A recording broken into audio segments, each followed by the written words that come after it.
இதுல ராமாயணத்துல என்ன பெரிய விசேஷம் கேட்டா, ஒவ்வொரு சர்க்கத்திலையும் ஒவ்வொரு ஸ்லோகத்திலையும் ஒரு மெசேஜ் இருக்கு. ஒரு சாதாரண விஷயம் இல்லை. அது ஞானத்தை சொல்றதா இருக்கலாம், பக்தியை சொல்றதா இருக்கலாம், அது வைராக்கியத்தை சொல்றதா இருக்கலாம், கர்மானுஷ்டானத்தை சொல்றதா இருக்கலாம். எப்படி இருந்தாலும் சாதாரண தர்மானுஷ்டானங்கள் எதா இருந்தாலும் சரி, அதுல அந்த ராமாயணத்துல ஒவ்வொரு சர்க்கத்திலையும் ஒரு மெசேஜ் இருக்கு. ஒவ்வொரு ஸ்லோகத்திலையும் ஒரு மெசேஜ் இருக்கு. அதுல ரொம்ப பெரிய விசேஷம். அதனால இப்ப பாலகாண்டா நம்ம பார்த்துட்டோம். மொத்தம் 77 அத்தியாயங்கள். அதை பற்றி ஒரு ஸ்டாட்டிஸ்டிக்கல் டேட்டா தான் பார்த்தோம் நம்ம போன கிளாஸ்ல. இப்போ அந்த ஒவ்வொரு இதுலேயும் ஒரு கீ ஸ்லோகான்னு சொல்லப்படாது, அது சாரபூதமா இருக்குது. இந்த ஒவ்வொரு சர்க்கத்திலையும் ஒரு மெசேஜ் இருக்குன்னா அந்த மெசேஜ் எல்லாத்தையும் திரட்டி வச்சு ஒரு ஸ்லோகத்துல சொல்றார். அது மாதிரி இந்த ராமாயணத்துல ஒவ்வொரு சர்க்கத்திலையும் ஒரு அழகு இருக்கு. அதுல பாருங்க, முதல் சர்க்கம் எடுத்துக்கோங்க. முதல் சர்க்கத்துல நீ அவருக்கு தபஸ்வாத்தியாய நிரதம் தபஸ்ரீ வாக்பீதாம்பரம் நாரதம் பரிபப்ரச்சா வால்மீகிர் முனி புங்கவம் என்றெல்லாம் கேட்கிறார். அதுக்கு பதில் சொல்றார். ராமாயண புஸ்தகம் இருக்கு, அதோ இன்னொன்னு இருக்கு. இல்ல அது ரொம்ப சரி. ஆகையால் ரொம்ப ஆரம்பிக்கிறது தபஸ்வாத்தியாய நிரதம் தபஸ்வி வாக்பீதாம்பரம்னு ஆரம்பிச்சு வால்மீகி நாரதர் பார்த்து கேட்டா 16 குணங்களை சொல்லி கேட்டா. அந்த 16 குணங்களுக்கு அவர் 4ஆல் மல்டிப்ளை பண்ணி 64 குணங்களை எடுத்து சொல்லிட்டார். அவர் 18 ஸ்லோகங்கள்ல எல்லாத்தையும் எடுத்து சொல்லிட்டார். கடைசியில பூர்த்தி பண்றது தமேவம் குணசம்பன்னம் ராமம் சத்திய பராக்கிரமம் அப்படின்னு சொல்லி அது முடிச்சா. அதுக்கப்புறம் ராமச்சரித்திரம் ஆரம்பிச்சிடுறார். இப்போ இந்த முதல் சர்க்கம் சம்ஷேப ராமாயணம் அப்படின்னு சொல்றேன். இது சாஸ்திர சம்பிரதாயம் என்னன்னா, என்ன சொல்ல வருமோ இந்த புஸ்தகத்துல அதை முதல்ல சுருக்கமா சொல்லிடணும். அதுக்கப்புறம் தான் அதை எக்ஸ்பிளைன் பண்ணி சொல்லணும். அது ஒரு சம்பிரதாயம் எல்லாத்துலேயும். அதே மாதிரி இப்போ ராமாயணத்தில் எடுத்துட்டா சம்ஷேப ராமாயணம்னு ராமாயணம் முழுக்க பின்னாடி என்ன சொல்ல போகிறோமோ அதெல்லாத்தையும் இங்கே எடுத்து சொல்லிடுறேன். அதே மாதிரி பாகவதத்தில் எடுத்துட்டா முதல் ஸ்காந்தம் இருக்கு, அதுக்கு ஸ்ரோத்ரு தேக ரட்சணம்னு பேர். கேட்குறவன் சொல்கிறவர் அதை காப்பாற்றுறதானே, அது இந்த அந்திம ஸ்மிருதியோட அவனை காப்பாற்றுறதுக்கான இந்த பெருமையுடையது. 2வது ஸ்கந்தம் இருக்கு, அதான் என்ன ஸ்கந்தம்னுக்கா சாதனா ஸ்கந்தம்னு பேர். அதுக்கப்புறம் அது எப்படி வேணாலும் இருந்தாலும் அதுதான் சம்ஷேப பாகவதம். 10 அத்தியாயங்கள் இருக்கு.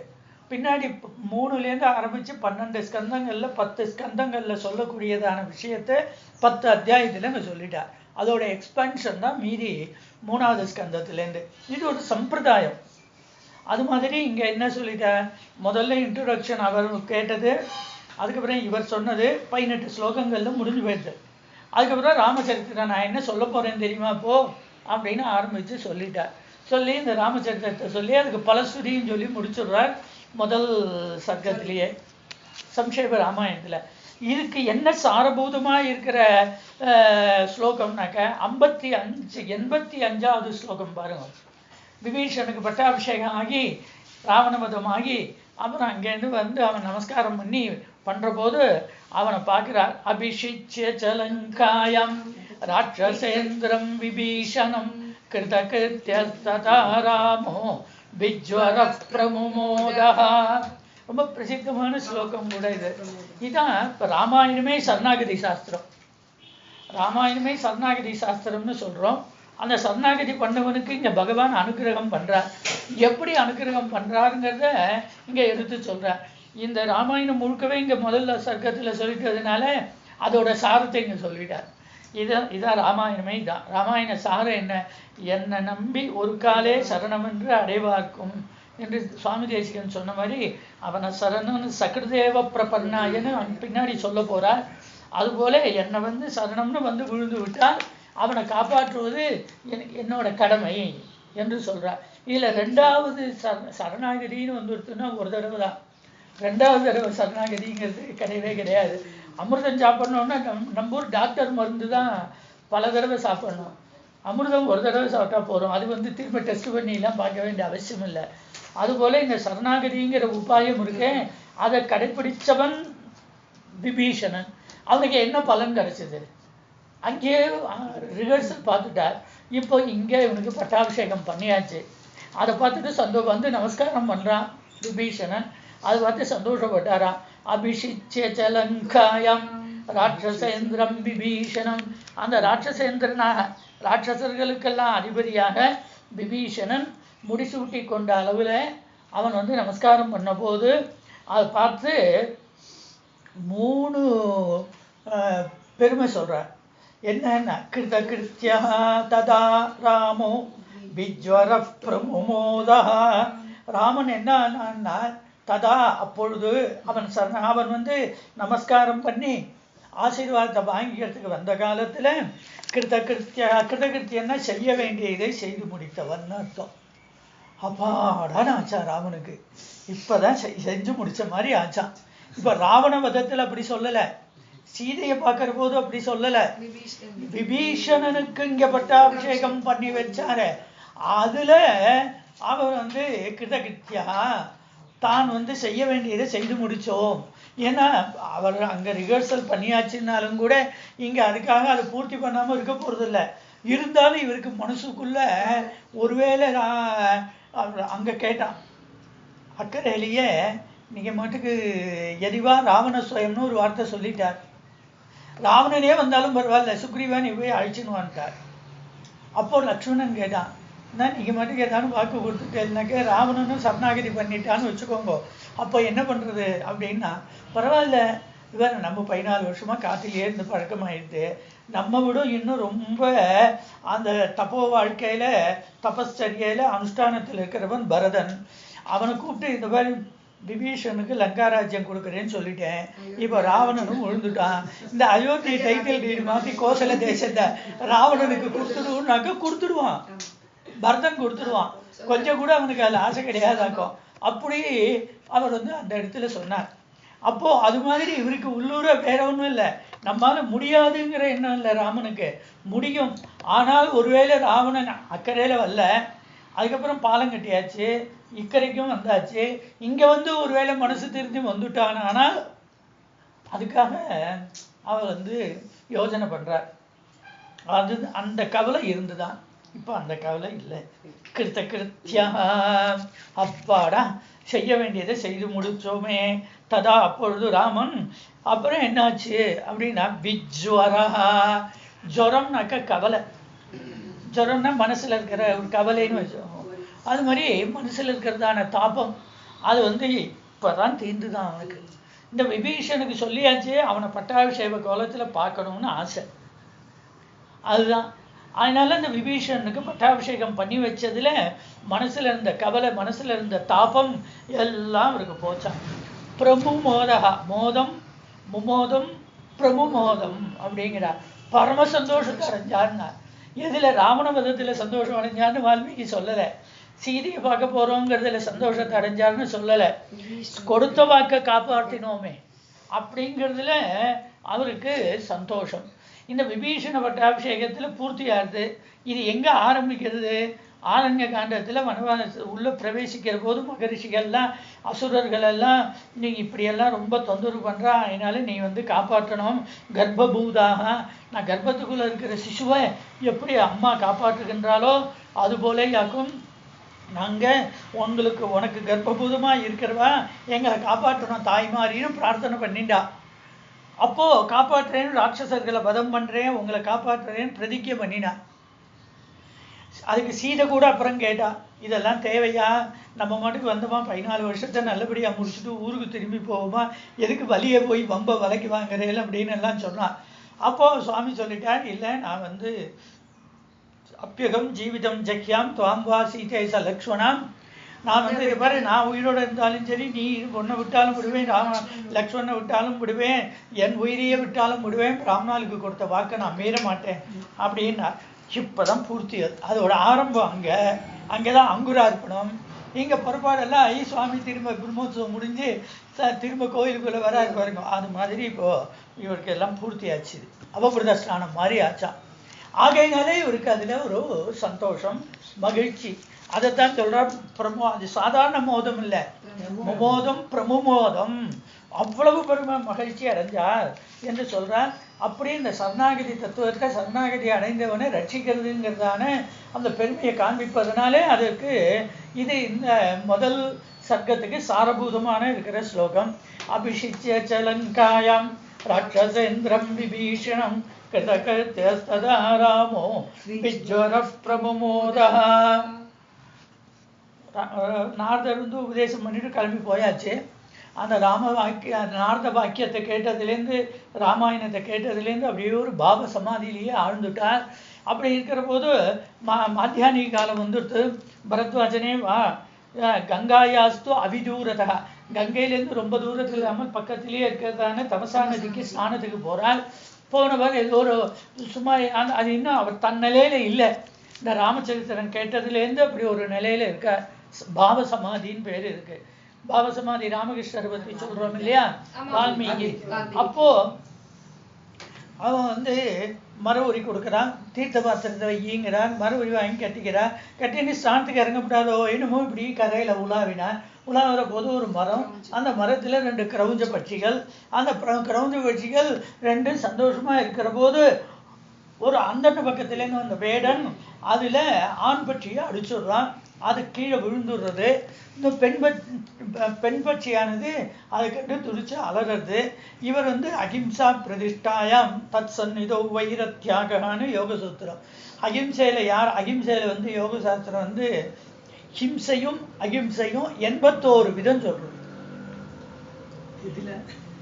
யோக சாஸ்திரத்துல 81 வகையான அகிம்சை இருக்கு. நாம சொல்ற இந்த அகிம்சை எல்லாம் அகிம்சை இல்லை, இல்லை அது அகிம்சை இல்லை. தன்னைத்தானே ஹிம்சை பண்ணிக்கிறதா அகிம்சையாகுமா? அது ஏதோ பித்ருலிகரமா நாமள அதை ரொம்ப பெருசா எடுத்துக்கிறோம். இங்க பாருங்க, இவன் காலம்பர்லேருந்து சாயந்தரம் வரையில் இருக்கிறான்.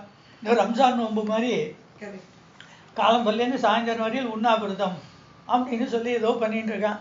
இதெல்லாம் ரொம்ப கொச்சப்படுத்தியாச்சு. அவர் ஆரம்பிச்சு வச்சது அது அதிகாரியா இல்லாதவர்கள் எல்லாரும் பண்ண ஆரம்பிக்கவும் அது ரொம்ப கொச்சப்படுத்தின மாதிரி ஆயிடுது. ஏன்னா மிருது மத்தியம் தீவிரம்னு 3, அதுக்கப்புறம் ரஜோகுணம் சத்துவகுணம் தமோகுணம்னு 3. இந்த மிருதுவில் 3 குணங்களுக்கு தகுந்த மாதிரி, அப்புறம் அது மாதிரி மத்தியம் தீவிரம் 3. இந்த ஒவ்வொன்றிலையும் 3 இருக்கு. இதுல அதிகாரி பேதைன்னு இருக்கு. இப்படி அதோட கியூப் போட்டுக்கோங்க. அதுக்கப்புறம் 3 to the power of 4 81 சொல்றேன். 81 விதமான ஹிம்சை, 81 விதமான அகிம்சை. அது எப்போ சந்தர்ப்பம் கிடைக்கிற போது ஒரு நாள் நான் படிச்சு சொல்றேன் பாருங்க. அப்படி அதாவது ஒவ்வொன்றிலையும் அவ்வளவு தூரம் அவெல்லாம் விசாரிச்சு ஆராய்ச்சி பண்ணி வச்சிருக்கா. ஏதோ அகிம்சைன்னா ஏதோ நம்ம ஏதோ வாய் வச்சதோ, ஆமா அதெல்லாம் ஒன்றும் அகிம்சையே இல்லை. அது ஏதோ புதுசா இருந்தது அந்த மாதிரி ஏதோ அதை ஆமா அது ஆச்சு. இது அப்படி அந்த அகிம்சையில இருக்கிற நான் என் சந்நிதியில ஏன் இப்படி வந்து இந்த யத்கிரௌஞ்சம் மிதுனாதேகம் அப்படின்னு ஏன் இப்படி இந்த வேடன் வந்து இதை அடிக்கணும், ஏன் இதை கொல்லணும் அப்படின்னு தாபத்துல உடனே யார் இந்த காரியத்தை பண்ணினானோ அவன் வந்து வீணா போயிடுவானோ அவனுக்கு சாபம் கொடுக்குற. 2வது சர்க்கத்துல 15வது ஸ்லோகம் பாருங்க. மா நிஷாத பிரதிஷ்டாம் தொமகம சஸ்வதி சமாகா யத்கிரௌஞ்ச மிதுனாதேகம் அவதீஹி காமமோகிதம். காமமோகிதம் 2ம் பிரியமாக மோகத்தை அடைந்திருந்ததான காலத்திலே யத்கிரௌஞ்ச மிதுனாதே, அந்த கிரௌஞ்ச பட்சிகள், அது கரிச்சான்னு சொல்றது தமிழ்ல, அன்று பறவைன்னு பேரு. அந்த யத்கிரௌஞ்ச மிதுனாது ஏகம் அவதீகி. அப்படி நீ வந்து காமமோகிதகா இவனுக்கும் சேரும் வேடனுக்கும் அதுக்கு ஆசைப்பட்ட மாம்சத்துக்கு ஆசைப்பட்டு இப்படி நீ வதம் பண்ணிட்டியே. ததகா அது என்னாச்சு, அவர் சொல்றார் மா நிஷாதா, மா உனக்கு நீ நல்லபடியா வாழ மாட்டேன். பிரதிஷ்டாம் தோமகம சாஸ்வதி சமா. இந்த பறவை இப்படி துடிக்கிறதோ, பறவை எப்படி மரணம் அடைஞ்சதோ அது போலே ஆகும், நீ ஆகிவிடுவே, வீணா போயிடுவேன்னு அவனுக்கு சொல்றார். சொன்னதும் சிஷ்யன் பார்த்தான், என்ன என்னமோ இவர் மாட்டுக்கு ஏதோ பேத்தின்னு இருக்கான்னுட்டு பார்க்குறான். இது வேடனுக்கு ஒன்றும் தெரியாது. அவன் இன்னொரு பக்கத்தில் இருக்கான், அவன் மாட்டு கிளம்பி போயிட்டான். அதுக்கப்புறம் இவர் வந்து சிஷ்யன் பரத்வாஜன் வந்து கூப்பிட ஸ்நானத்துக்கு இறங்குறார்.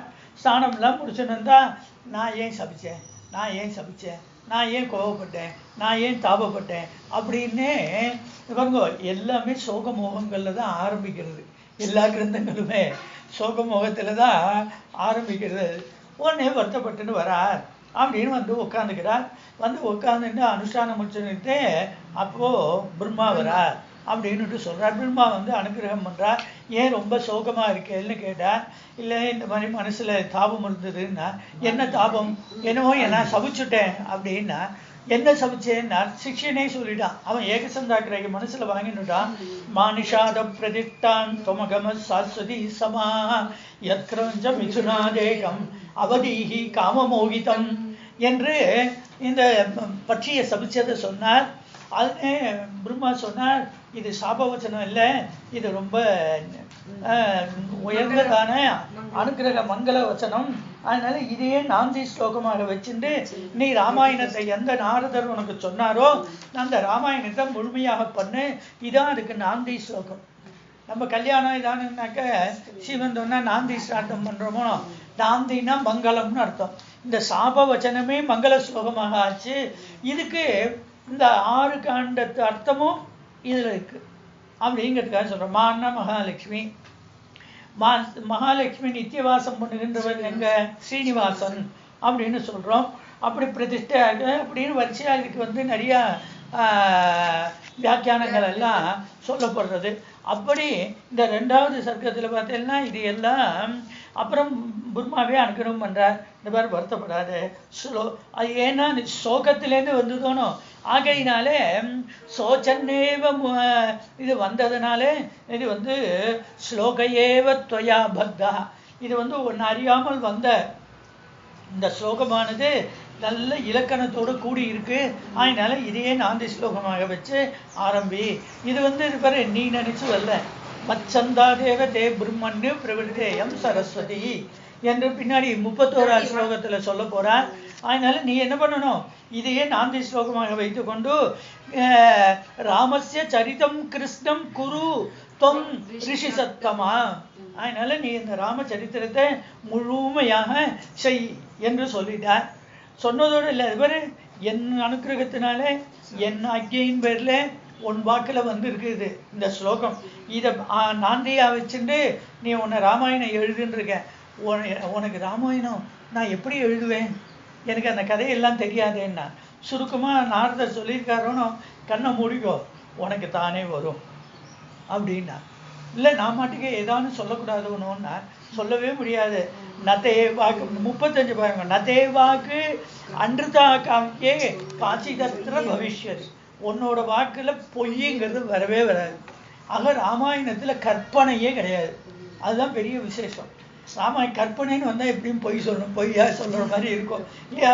சந்திரபிம்பம் போல முகம் அப்படி எதையோ வர்ணிக்கிற வச்சுக்கோங்க இல்லையா. இப்படி எல்லாம் நான் நிறைய அதாவது நேர் விபரீதமா இருந்தா கூட அதுக்கு வந்து ஊமையெல்லாம் சொல்ற போது அது பொய் சொல்ற மாதிரி ஆயிடும். இங்க அது மாதிரி கிடையவே கிடையாது. அதனாலதான் நதேவாக்கு அன்றுதா காவியே காட்சிதத்திர பவிஷ்யதி.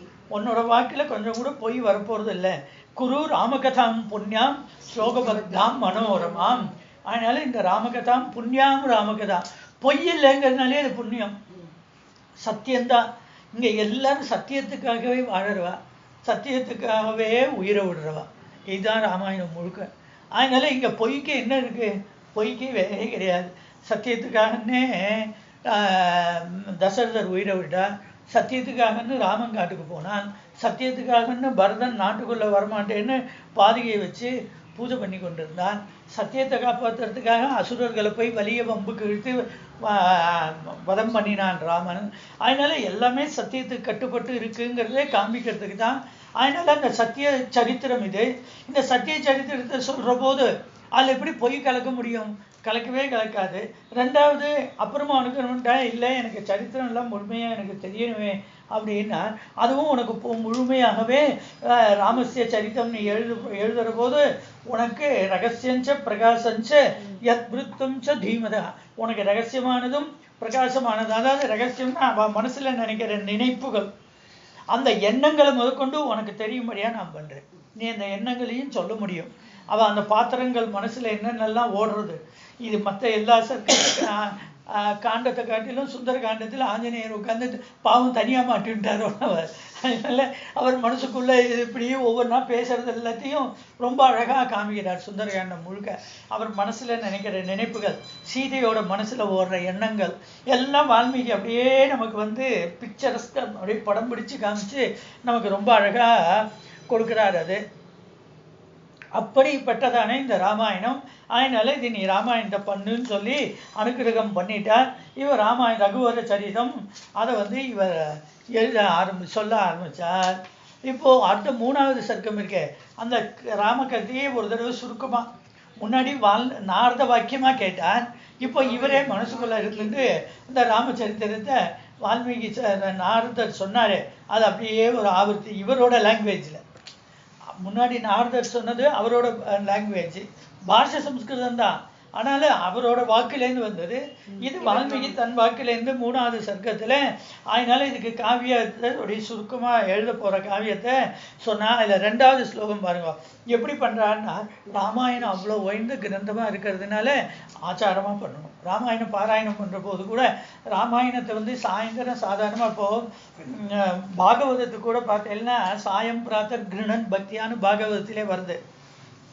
சாயங்கரமும் காலம்பரியும் பக்தியோடு கூட இது பாராயணம் பண்ணலான்னு இருக்கு. இங்கே ராமாயணத்தில் அப்படி இல்லை. அது வந்து சாப்பிட்றதுக்கு முன்னாடி பூர்வாரணத்தில், அதனால முற்பகலில் இது பாராயணம் பண்ணுறது நியமாக, மடியோ மடி இல்லையோ ஆமாம் அப்படின்னு ஒரு சம்பிரதாயம் வச்சுட்டு இருக்கான். இந்த ராமாயணத்தை நவாகமாக பண்ணுறோமோ எப்படி பண்ணுறோமோ நித்திய பாராயணமாக பண்ணாலும் எப்படி பண்ணாலும் அதுக்கு பெருமை இருக்குங்கிறதுனால. ஏன்னா இது அனுகிரக கிரந்தம். ஏன்னா இது முழுக்க முழுக்க இங்கே சொல்லிட்டாரு நதேவாக்கு முதல் பெருமை. முதல்ல குரு உபதேச நாரதர், 2வது பிரம்மாவோட அனுகிரகம், 3வது சரஸ்வதி தேவி வாக்குல இருந்து பேசுகிறார், 4வது இது சத்திய சரித்திரம். ஆகையினால இதில் பொய்யே இல்லாத சரித்திரம், அத்தனை நஜம். ஆகையினாலே இது வேத துல்லியம். இப்படி வேத துல்லியமாக இருக்கிறதுனால இதை பாராயணம் பண்ணாலே புண்ணியம் என்று சொல்கிறார். இந்த பாராயணம் பண்ணி தான் எனக்கு அயோத்தி கேஸ்லேயே நான் ஜெயிச்சேன்னு பராசரன் சொல்லியிருக்கார். அன்றைக்கி தான் சுக்ரீவ பட்டாபிஷேகம் முடித்தேன், இன்னைக்கு தீர்ப்பு அப்படின்னு சொல்லியிருக்காரு இல்லையா. அப்படி அந்த ராமாயண அனுகிரக கிரந்தமான அது இருக்குது. அதை 2வது இதில் எப்படி அவர் வந்து ராமாயணத்தை மனசுக்குள்ளே இப்படி ஒரு ஓட்டிட்டார். ஓட்டினதும் சிஷ்யால் எல்லாரையும் கூப்பிட்டு வச்சு சொல்ல ஆரம்பிக்கிறார்.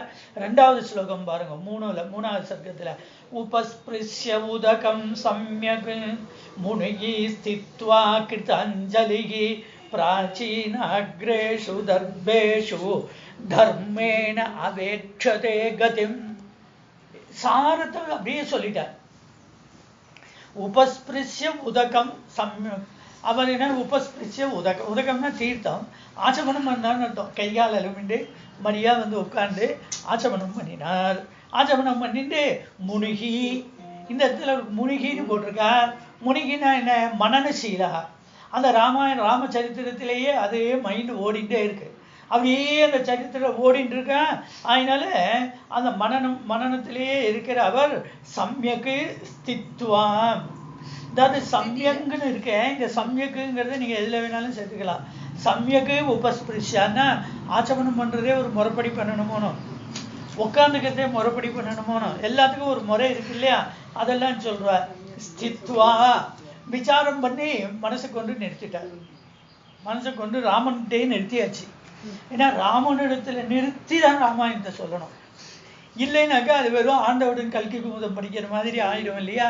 அதுக்காக சொல்றார் அவர் சம்யக்கு முனிகி ஸ்தித்வா. அப்படியே அந்த ராமனை வந்து ஹிருதயத்துல நிறுத்தி விட்டதுனால என்னாச்சு, கிருத்தாஞ்சலிஹி, அஞ்சலி பத்திரா இருக்கார். அப்படியே கையை கூப்பிண்டு அவர் ராமச்சரித்திரம் சொல்ல ஆரம்பிக்கிறாராம். கீழே தர்பாசனம், ஆசனம் சுத்தமா இருக்கு, அதான் சம்யக்குன்னு போட்டார் அவர். பிராச்சீனாக்ரேஷு தர்பேஷு, பிராச்சீனாக்கிறோன்னா கிழக்கு பார்த்த நுனியை போட்டிருக்கார். வடக்கு பார்த்து போட்டாக்க, தெற்க பார்த்து போடக்கூடாது, மேற்கு பார்த்து போடக்கூடாது, கிழக்கு பார்த்து வடக்கு பார்த்து போடலாம். வடக்கு பார்த்து போட்டு தான் எல்லாம் பிராயோபவேசத்தில் இருக்காது. பரதன், ராமன், வானரங்கள் எல்லாரும் பிராயோபவேசம் பண்ணியிருக்காரு. இதைத்தான் இந்த உண்ணாவிரதம்னு பின்னாடி எல்லாரும் அதை வந்து ஃபாலோ பண்ணான். அதே பிராச்சீனாகிரேஷு தர்பேஷு கிழக்கு நுனியாக போடப்பட்டதான தர்பங்கள்ல இந்த ஆசனத்துல உட்கார்ந்துருக்கார். தர்மேன அவேட்சதே கதிம்.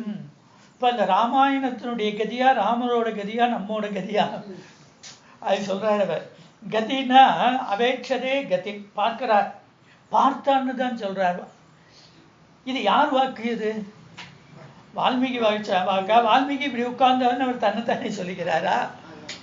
இல்லை நம்ம சொல்ல அதாவது ரமணரை பத்தி சொல்ற போது இதுன்னு சொல்லுறான், இந்த உடம்புல நான் சொல்லக்கூடாது அப்படின்னு. அது மாதிரி ஒரு வால்மீகி தேர்ட் பர்சன்லயே தன்னையே சொல்லிக்கிறார் அப்படின்னு தான் நம்ம சொல்லணும். அவேட்சதே கதி, பார்த்தார், கதியை பார்த்தார். என்ன கதினா ஆத்மகதி, ராமகதி, இந்த ராமாயண கதி. மூணு கதியும் ராமாயணம் ஓடுறது.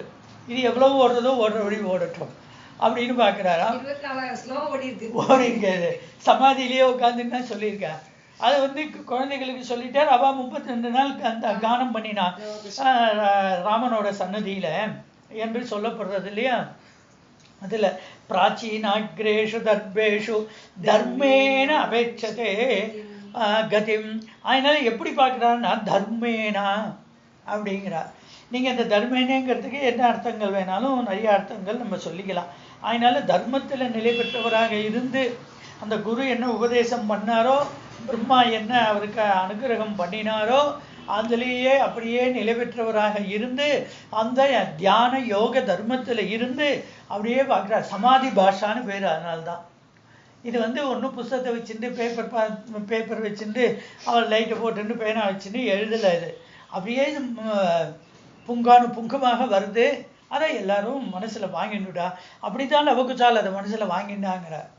லவகுச்சால் மனசுல வாங்கிட்டான்னாக்கா எழுதி கொடுத்து மனப்பாடம் பண்ணியா பண்ணுது இல்லையே. அதுக்காக சொல்றார். உபஸ்பிருஷ்ய உதகம் சம்யம் முனிகி ஸ்தித்வா கிருதாஞ்சலி பிராச்சீனாகிரேஷு தர்பேஷு தர்மேன வேட்சதே கதிம்.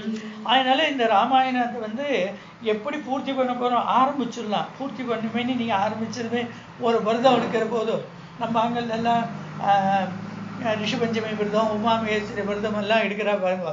இருக்கிற போது ஆரம்பிச்சிடும். அது 16 வருஷம், இது 7 வருஷம், இல்லை 7-8 வருஷம் ரிஷி வருஷம். இதெல்லாம் பண்ணுற போது ஆரம்பிச்சாச்சே நல்லபடியா முடியணுமே அப்படின்னு எல்லாருக்கும் கவலை இருக்கும் இல்லையா. அது மாதிரி இவருக்கு அது முடியறதுக்கு இவர் கவலைப்பட்டு இருக்கார். அதனால்தான் இவர் இந்த ராம குணானுபவத்திலேயே ஆழ்ந்துட்டார். அப்படியே ஆழ்ந்து இந்த சமாதியிலேயே இருக்கார் அவர். அதனால உடனே அவர் திரும்ப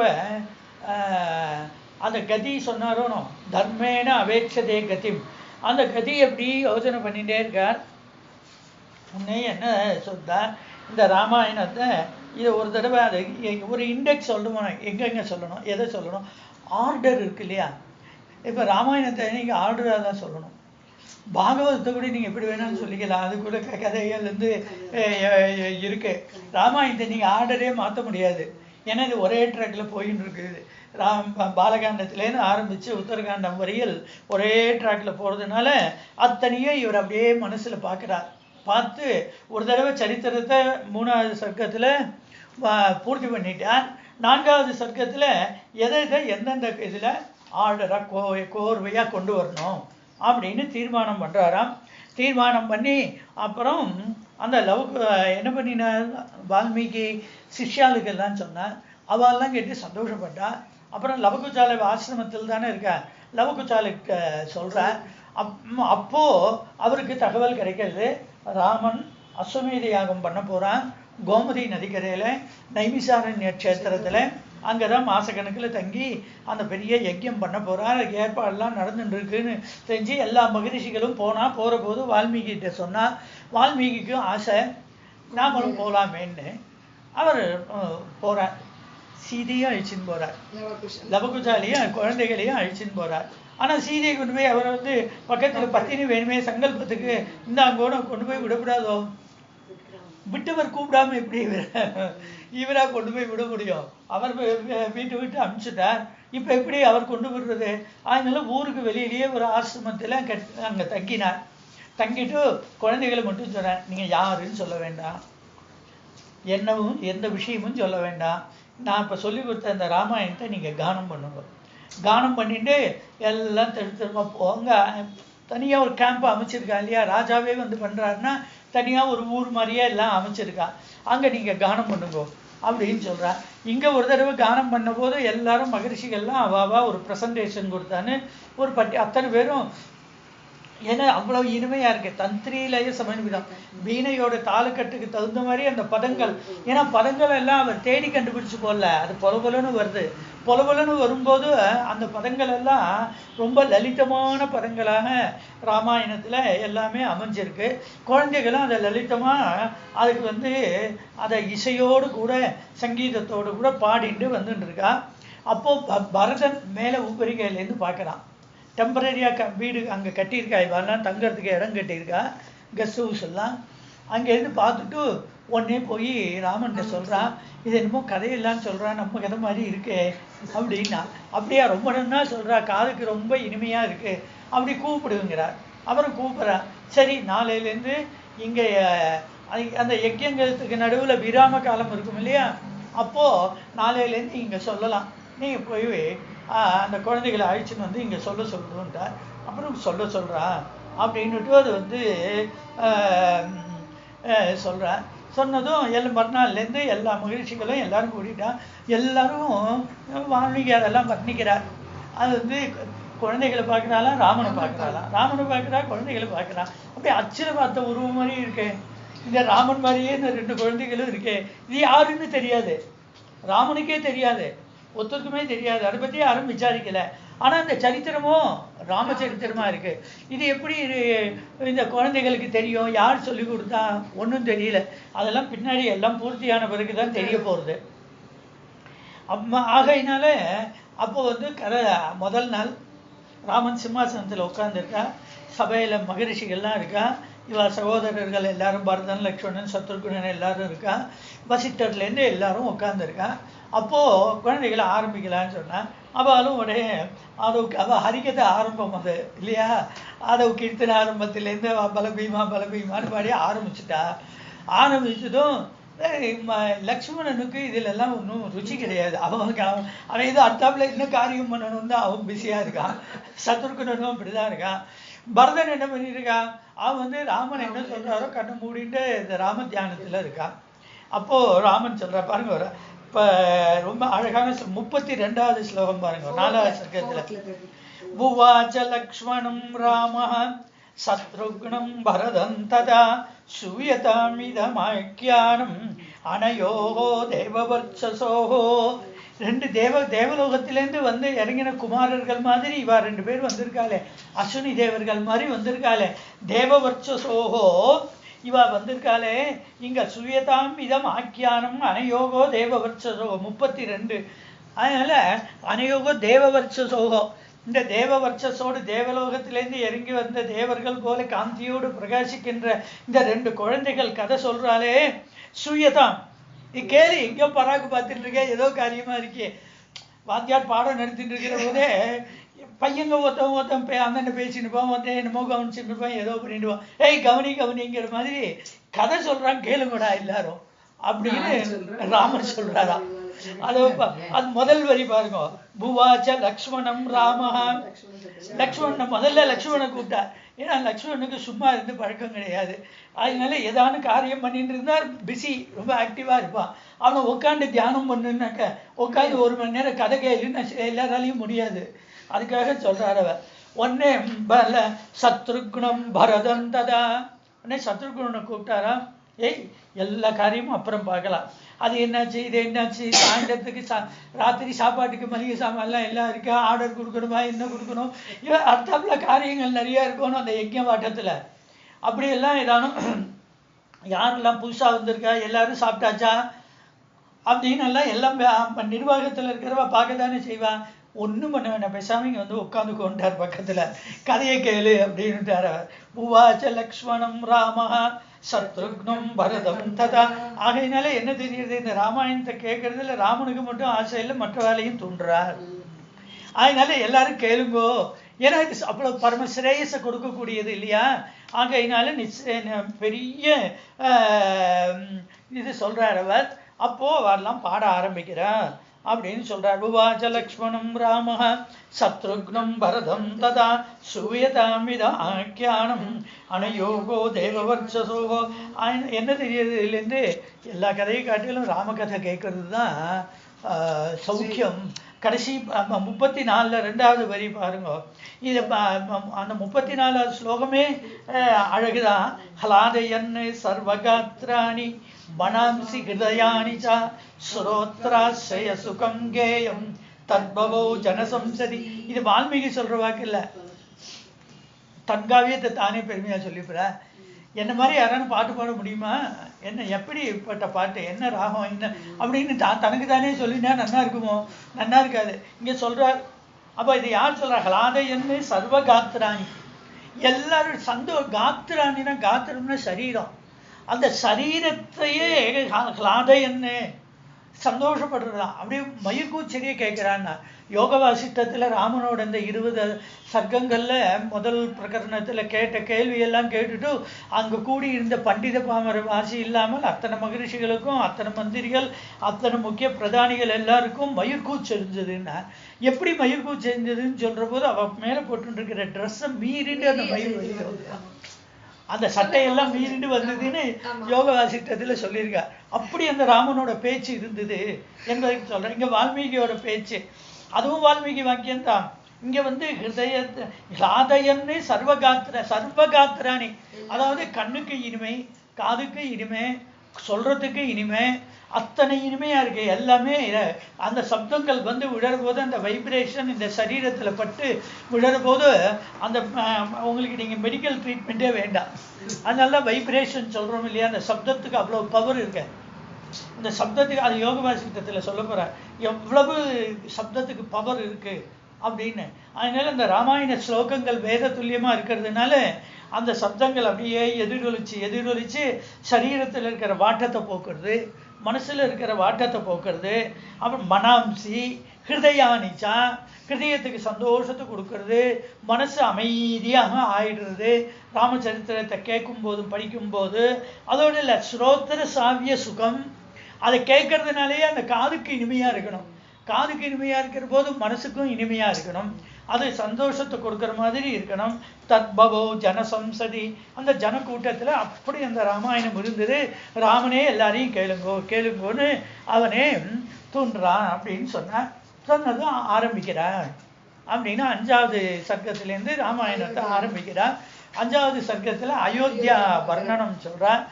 அதாவது ஒருத்தர் இருக்கிற ஊரோட பெருமை இருக்கிறவரால நல்லார் ஒருவர் உள்ளரேல் அவர் பொருட்டு எல்லாருக்கும் பெய்யுமா மழை அப்படிங்கிறது ஒண்ணு இருக்கு. ஆனா அந்த ஊருக்கு அந்த க்ஷேத்திர மகிமைன்னு ஒண்ணு இருக்கு இல்லையா, அந்த க்ஷேத்திர மகிமையெல்லாம் விக்ரமாதித்தன் கதையில படிச்சிருக்கோம். சிம்மாசன் அந்த மண்மேட்டு மேலே ஏறினான்னு. அதுபோல அந்த க்ஷேத்திரத்துக்கு ஒரு பெருமாளுக்கு மகிமை, அந்த க்ஷேத்திரத்துக்கு ஒரு மகிமையை பார்த்துட்டு தானே அவர் இந்த பக்கம் கொள்ளடம், அந்த பக்கம் காவேரி, ரெண்டுக்கும் நடுவில் இது தீவு மாதிரி இருக்கு. அங்க உட்காந்துக்கலாம். ஏன்னா லங்கை தீவு, லங்கைக்கு போனாரே தவிர உள்ளுக்குள்ள போகல. ஏன்னா அவர் எந்த நாட்டுக்கும் உள்ளுக்குள்ள போறதில்லை 14 வருஷம் அப்படின்னு ஒரு இதுல இருக்கார். அந்த கைகை அனுப்பிச்சதுனால. அதனால இப்ப என்ன பண்ற, அங்கேருந்து இப்போ தானும் அந்த தீவுல போய் இருக்கணும். குளிர்ச்சியா, அன்னைக்கு குளிர்ச்சி, இன்னைக்கு கான்கிரீட் ஜங்கலா போயிடுத்து, அது ஒரு பக்கம் இருக்கட்டும். ஆனா அன்னைக்கு 2 பக்கமும், ஒரு பக்கம் கொள்ளடம், ஒரு பக்கம் காவிரி, 2க்கும் நடுவில் அரங்கம்னு பேரு. அதனால ரங்ககான்னு பேரு. அந்த தீவு மாதிரி இருந்தா அதுக்கு அது அரங்கம்னு பேரு. அங்க சுவாமி ஆனந்தமா பார்க்கடல படுத்துட்டு இருக்கிற போது இருக்கிற குளிர்ச்சி சந்தோஷத்தை விட இங்க இன்னும் குளிர்ச்சியா சந்தோஷமாக பகவான் இருக்கார் என்று சொல்றோம் இல்லையா. அப்படி அந்த அயோத்தியினுடைய வர்ணனம், அந்த அயோத்தி வர்ணனம் போது அந்த ஊருக்கு அவ்வளவு பெருமை இருக்குன்னா என்ன அர்த்தம்? அந்த ஊர்ல இருக்கிறவெல்லாம் நன்னா இருக்கான்னு அர்த்தம். அந்த ஊர் நன்னா இருக்குன்னா ஊர்ல நல்லவர்கள்லாம் இருக்கான்னு அர்த்தம். சுந்தரகாண்டத்துல சீதை கேட்கிறா ராவணனை பார்த்து, இக சந்தோன வாசந்தி சதோவான அனுவர்த்தத்தை, இந்த ஊர்ல நல்லவாளே இல்லையா அப்படின்னு அவளையும் அமெண்ட்மெண்ட் அப்புறம் கொடுத்துடுறா. இல்ல நல்லவா இருக்கணும், ஏன்னா ஊர் நன்னா இருக்க. லங்கையை பார்த்து அத்தனை பேரும் மயங்கி போறா இல்லையா, அதனால ஊர் நன்னா இருக்கேன். ஆனா சதோவா நானும் வர்த்தசே, அந்த நல்லவா இருக்கா, நல்லவால நீ அண்டனது இல்லை. அதனால்தான் ததாகி விபரீத அதே புத்தி ஆச்சார வர்ஜிதா. உன் புத்தி இப்படி தவறான வழியில போறதுக்கு காரணம் நல்லவர்களை நீ அண்டல அப்படின்னு சொல்ற. அதுதான் அந்த அந்த க்ஷேத்திர மகிமைன்னா க்ஷேத்திரத்தில் இருக்கிறவாளோட மகிமை என்பதற்காக. அதனால்தான் சுவாமி அங்கே அங்கே இருக்கார் என்றெல்லாம் சொல்றோம். அப்போ அந்த கடைசி ஸ்லோகம் பாருங்க. தாம் அக்னிமத்பிர் குணவத்பிஹி அவ்ருதம் திஜோத்தமைஹி வேத ஷடங்க பாரகைஹி சகஸ்ரதைஹி சத்யரதைர்மகத்மபிஹி மகர்ஷி கல்பை ரிஷிபிச்ச கேவலைஹி. அப்படிப்பட்ட இருக்கு. அதனால தான் அவருக்கு எதுக்கு 14 வருஷ காலம் அயோத்தியில பிறந்த பிறகு கூட எதுக்கு 14 வருஷ காலம் அவர் போய் தண்டகாரண்யத்தில் இருந்தார். இந்த சாது சங்கம் வேணும், அந்த மகான்களோட சங்கம் ரிஷி சங்கத்தில் இருக்கணும் அப்படிங்கிறதுக்காக தான் அவர் ஆசைப்பட்டு 13 வருஷ காலமும் தண்டகாரண்யத்திலேயே இருந்துட்டார். அப்புறம் கடைசி ஒரு வருஷம் தானே பஞ்சவடிக்கு போய் அதுக்கப்புறம் ராவண வதத்துக்காக போறார். இங்க அயோத்தியில எப்படி இருக்கா அப்படின்னா, அயோத்தி எப்படி இருக்குன்னா அங்க இருக்கிற இந்த தசரதர் அந்த அயோத்தியில இருக்கார். புரீம் ஆவாசயாமாச ராஜா தசரதஸ்ததா. அந்த நாட்டை அந்த கோசல தேசத்துக்கு உத்தர கோசலம்னு பேரு.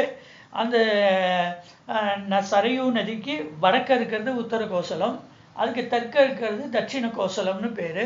இந்த உத்தர கோசலம் இருக்கு, அயோத்தி தலைநகரமாக இருக்கு. அந்த அயோத்தியில இருக்கிற பிராமணா எப்படி இருக்கா, ராஜா எப்படி இருக்கா, சத்திரியர்கள் எப்படி இருக்கா, எல்லாரும் எப்படி இருக்காங்கிறத சொல்றார். தாம் அக்னிமத்பிஹி குணவத்பிஹி ஆவ்ருதம். அந்த ஊர் முழுக்க சூழப்பட்டிருக்கான். எல்லாரும் எப்படி இருக்குன்னா எப்படி இருக்கா, அக்னிமத்பிஹி அப்படின்னா பிராமணாலாம் எப்படி இருக்காளாம், அவாவ கர்மானுஷ்டான்ல அக்னிகோத்திரத்தோட இருக்காளாம். சத்திரியாளுக்கும் அக்னிகோத்திரம் உண்டு. அதனால அக்னிகோத்திரம் பண்ணிட்டு எல்லாரும் இருக்காளாம். அக்னிமத்பிஹி. அதோட மட்டுமில்ல, அப்படி எல்லாரும் அப்படியே நெருப்பு போல ஜொலிச்சுட்டு இருக்காங்கிற. அதாவது அந்த அவ்வளவு தேஜஸ், அவ்வளவு காந்தி. இந்த நெருப்பு என்னன்னா குளிருக்கு குளிர்காய உபயோகப்படும், வேற ஏதாவது கையை நீட்டினா சுட்டுடும். அதனால யாரும் கிட்டக்க போய் தீண்ட முடியாது. அதே நேரத்தில் சாதுக்களுக்கு அது குளிர்ச்சி கொடுக்கிற மாதிரி இருக்கும். அது தாம் அக்னிவத்பிஹி குணவத்பிஹி. அவர்கள் அத்தனை பேர் எப்படி இருக்காங்கன்னா குணவத்பிஹி. அத்தனை பேர் சாஸ்திரங்கள்ல சொல்லப்பட்டதான என்னென்ன நற்குணங்கள் உண்டோ அத்தனை குணங்களோடும் கூடியவர்களாக அவர்களாம். இவர்களாலே ஆவருதாம். இப்படிப்பட்டதான அந்த பிராமணர்களாலே திஜோத்தமைஹி, அப்படிப்பட்ட பிராமணோத்தமர்களாலே சூழப்பட்டவனாக இருக்காராம். சரி, இப்படியெல்லாம் இருக்காளே, இவெல்லாம் எப்படி சம்பூர்ணமா எல்லாம் அத்தியனம் பண்ணி படிச்சிருக்காளான்னாலாம். வேத ஷடங்க பாரகைஹி. அவர்கள் வேதம் படிச்சிருக்கா, வேதத்தோட 6 அங்கங்களையும் படிச்சிருக்கா, அதுல எல்லை கண்டவர்கள் பாரகைஹி. அதனால வேத ஷடங்க பாரகைஹி, வேதத்தோடு வேதமோடு ஆரங்கம் ஆயினானே என்று வேதம் அதோட 6 அங்கங்கள் எல்லாவற்றையும் பூர்ணமாக கற்று அதில் எல்லையே கண்டவர்கள். சரி, இந்த மாதிரி எத்தனை இருக்கான்னா சகஸ்ரதைஹி. ஏதோ ஒருத்தர் 2 பேர் தானே இப்போ நம்ம தேடுறோம் பாருங்க இல்லையா, அது மாதிரி இல்லையா. சகஸ்ரதைஹி, ஆயிரக்கணக்கான பேர் அப்படி இருக்கலாம். அது சரி, இப்படி எல்லாம் இருக்கா, கர்மானுஷ்டானத்தில் இருக்கா, அதெல்லாம் சத்தியத்தில் நிலைபெற்று இருப்பான்னு சொல்ல முடியாது. சத்யரதைஹி. அதனால தானே நானே ராமாயணம் எழுதுறேன்னு சொல்றேன். அதனால தானே காளிதாசனே நான் எதுக்கு இந்த ரகுவம்சம் எழுத வந்தேன்னு சொல்றான். சத்யரதைஹி. சத்தியத்திலேயே எப்போதும் அவர்களுக்கு ரதி, எப்போதும். அதாவது சத்தியம்னா என்ன, எதை மனசால நினைக்கிறானோ அதே வாக்கால பேசி அதே செய்கையிலேயே நடத்துகின்றவனேவனோ அதான் சத்தியம்னு பேர். ரிதஞ்சஸ் சத்யஞ்சஸ் அப்படின்னு வேதம் சொல்றது. அதனால ரிதம்னா உண்மை பேசுறது, சத்தியம்னா உண்மையா நடக்கிறது என்ற அர்த்தம். சத்யரதைஹி மகாத்மபிஹி. அத்தனை பேரும் மகான்கள். பார்த்தா கையெடுத்து அஞ்சலி பண்ணி நமஸ்காரம் பண்ணக்கூடிய அளவுக்கு அந்த ஊர்ல இருக்கிற அத்தனை பேரும் மகான்களா இருக்காதாம். எப்படி இருக்கா, எப்படி நீங்க அவளை மகாத்ம பிகின்னு சொல்லுவேல் அப்படின்னா, மகர்ஷி கல்பைஹி. மகர்ஷி கல்பைஹி, எல்லாரும் ரிஷி மாதிரி இருக்கான் அப்படின்னா. ஒவ்வொருத்தரும் ஒரு ரிஷி துல்லியமான வாழ்க்கை வாழ்ந்து கொண்டு இருக்கா. இதை வந்து ராமனே சொல்றான், வித்திமாம் ரிஷிபிஸ்துல்யம். கொஞ்சம் கை ஏதோ சொல்லவும் அதை கேட்டுட்டு மனசுல கொஞ்சம் சுருக்குன்னு அவனுக்கு பட்டுடுத்து. அவன் கோபப்பட்டு பேசினதே கிடையாது. அந்த இடத்துல நாகம் அர்த்தபரோ தேவி வித்திமாம் ரிஷிபிஸ்துல்யம். அதனால நான் ஏதோ பணம் பதவி இதுக்கெல்லாம் ஆசைப்பட்டவன்னு நினைச்சுடாதே, அவன் ரிஷிபிஸ்துல்யம். ரிஷிபிஸ்துல்யம்ங்கிறார். ரிஷிபிஸ்துல்யம்னா எதுலையும் ஆசை இல்லாதவன். அதான் சொல்றார், மகர்ஷி கல்பைகி ரிஷிபிச்ச கேவலைகி. கேவல ரிஷி துல்லியமான வாழ்க்கை வாழலாம். அதாவது அத்தனை பேர் ஆசையே இல்லாம இருக்கா. ஆசையே, அதாவது கம்பன் சொன்ன மாதிரி அங்க தானம் பண்றவாளே இல்லைன்னா அயோத்தியில, ஏன்னா வாங்குறவாளே ஒருத்தரும் இல்லை. அது மாதிரி இங்க அத்தனை பேர் ரிஷி துல்லியமான வாழ்க்கை இல்ல. அங்க வந்து திருடர்கள் இல்லை. தாம் அக்னி மத்பிகி குணவத்பிகி அவ்ருதம் திஜோத்தமை வேத ஷடங்க பாரகைஹி சகஸ்ரதைஹி சத்யரதேர் மகாத்மபிஹி மகர்ஷி கல்பை ரிஷிபிச்ச கேவலைஹி. அந்த ஊருக்கு இத்தனை சிறப்பு இருக்கிறதுனால, இத்தனை பேரும் ரிஷி துல்லியமா இருக்கிறதுனால, இத்தனை மகான்கள் இருக்கிறதுனால, அவருக்கும் வைகுண்டத்தில் இருந்துன்னு தினமும் பொழுது போனா இவ பார்த்த முகத்தையே பார்த்துட்டு இருக்கிறதுல போர் அடிச்சு போய் பெருமாள் கீழே இறங்கி அயோத்திக்கு வந்த. ஏன் அயோத்திக்கு வந்தார் அப்படிங்கிறதுக்காக சொல்றார். சரி, மக்கள் இப்படி இருக்கா, ஊர் இப்படி இருக்கு, எல்லாரும் ரிஷி துல்லியமா இருக்கா, ராஜா வந்து பெரும் லோகபர்ணா இருந்தா பிரயோஜனம் இல்லையே. அதுக்காக அந்த ராஜா எப்படி இருக்கா அப்படிங்கிறத 6வது சர்க்கத்துல சொல்ற. அதுல 6வது ஸ்லோகம் பாருங்க. தஸ்மின் புரவரே கிருஷ்டாம் தர்மாத்மானோ பகுஸ்ருதாக நராஹ துஷ்டாஹ தனைஹி ஸ்வைஹி ஸ்வைஹி அனுத்தாக சத்யவாதினஹ. இந்த ராஜா வந்து பரிபாலனம் பண்ணி கொண்டு இருக்கின்றான். எப்படி இருக்குன்னா இதை பாருங்க. அது அந்த முதல் ஸ்லோகம் பாருங்க. தேன முதல் ஸ்லோகத்துக்கு பலஸ்ருதி 6வது ஸ்லோகம் 5க்கு. தேன சத்யாபிசந்தேன திரிவர்க்கமனுதுஷ்டத பாலிதா சா புரி சிரேஷ்டா இந்திரேனேவ அமராவதி. இந்திரன் அமராவதி பட்டினத்தை எப்படி தலைநகராக கொண்டு ஆண்டு வருகிறாரோ தேவலோகத்தை, அதுபோல இந்த தசரதர் இந்த ராஜ்யத்தை அயோத்தியை தலைநகராக கொண்டு ஆண்டு வரார். தேன சத்யாபிசந்தேன திரிவர்க்கம் அனுதிஷ்டதா. திரிவர்க்கம்னாக்க தர்ம அர்த்த காமம், இந்த 3ஐயும் அனுஷ்டிச்சுருக்கானா. சத்யாபிசந்தேன சத்தியத்திலேயே நிலை பெற்றவனாக அவன் வந்து அனுஷ்டிச்சுட்டு இருக்கான். இந்த 3ஐயும் முறையாக அனுஷ்டிக்கிறான். அறம் பொருள் இன்பம் இந்த 3ஐயும். தஸ்மின் புரவரே, ஆகையினால அந்த ராஜ்யத்துல எல்லா ஜனங்களும் சந்தோஷமா இருந்தாங்க. இந்த தசரதரோட ராஜ்யம். தஸ்மின் புரவரே ஹிருஷ்டா, அவ்வளவு சந்தோஷமா இருந்தா எல்லாரும். தர்மாத்மானோ, எல்லாரும் தர்மத்துல நிலை பெற்றவாளா இருந்தா. பகுஸ்ருதாக, அங்க ஒன்றும் படிப்பறிவில்லாதவனே இல்லை. பாருங்க, நம்ம நாடு சுதந்திரம் அடைஞ்சு 70 வருஷத்துக்கு மேல ஆயிடுது. 73 வருஷம் ஆயிடுச்சுன்னு வச்சுக்கோங்க. இந்த 73 வருஷத்துல ஒரு கீழே கிராமத்தில் இருக்கிற ஒரு கடைநிலையில் இருக்கிற ஒருத்தவங்க கூட கல்வி அறிவு இல்லாமல் இருக்கக்கூடாது அப்படின்னு சட்டங்கள் கொண்டு வந்து ஸ்கூல் கொண்டு வந்து எல்லாம் பண்ணிட்டு இருக்கா. ஆனால் இன்னும் ஒன்றும் சக்ஸஸ்ஃபுல்லாக கொண்டு வர முடியலை. இங்க பாருங்க, பகுஸ்ருதாக, அதாவது இவன் என்ன நினைச்சுட்டு இருக்கான்னாக்கா இந்த ஏட்டு படிப்பு தான் படிப்புன்னு நினைச்சுட்டு இருக்கோம். புக் நாலேஜ் இருக்க அதுதான் படிப்புன்னு நினைச்சுட்டு இருக்கான். நீங்க கிராமங்களுக்கு போனீங்கன்னா நமக்கு மகாபாரத கதையே தெரியாது. கிராமங்கள்ல அத்தனை பேருக்கும் மகாபாரத கதை ராமாயணம் எல்லாம் சின்ன பொண்ணு படிப்பறிவில்லாத ஒரு பாமரம்னு நாம நினைச்சுட்டு இருப்போம். அத்தனையும் பாட்டுல பாடுவா, அத்தனையும் டிராமா நடத்துவா. குழந்தைகள்லேருந்து எல்லாருக்கும் ராமாயணம் எல்லாம் தெரியும். இப்போ இந்த டிவி வந்ததுலேருந்து தானே எல்லாமே வீணா போயிடுது. எல்லாம் அது கேட்கறது பார்க்கறது எல்லாமே போயிடுது இல்லையா. அதுக்காக சொல்றார், தஸ்மின் புரவரே ஹிருஷ்டா, எல்லாரும் சந்தோஷமா இருந்தா. புறவரை, ஆகையினால்தான் இந்த அயோத்தி புறவரை. எத்தனையோ ஊர் இருக்கலாம், ஆனா எல்லா ஊரை காட்டிலும் இது சிரேஷ்டமானதாக இருந்தது. அதனால வரே புரஹா, இது ஹிருஷ்டாக தர்மாத்மானக பகுஸ்ருதாக, அத்தனை பேர் எல்லா சாஸ்திரங்களையும் யாரை கேட்டாலும் எல்லாம் தெரிஞ்சவர்களாக சொல்லக்கூடியவர்களாக இருந்தாராம். நராகா துஷ்டாக, அங்க முன்னாடி ஹிருஷ்டாகன்னா இங்க துஷ்டாகங்கிற. ஹிருஷ்டான்னா சந்தோஷமா இருந்தா, இங்க திருப்தியா இருந்தாலும் எல்லாரும் திருப்தியா இருந்தா. அதாவது பல்லும் பறை பாமர ஜனங்கள்லேருந்து படிச்சவன் படிக்காதவன் ஆண் பெண்கள்லேருந்து எல்லாரும் நராகா துஷ்டா. ஏன்னு கேளுங்க, உலகத்துல இந்த துஷ்டாகங்கிற பதம் ரொம்ப விசேஷம். உலகத்துல பிரம்மாவோட சிருஷ்டியில புழு பூச்சியிலேருந்து ஆரம்பிச்சு பறவைகள் யானை சிங்கம் வரையில் எல்லாம் துஷ்டியோடு தான் இருக்கு.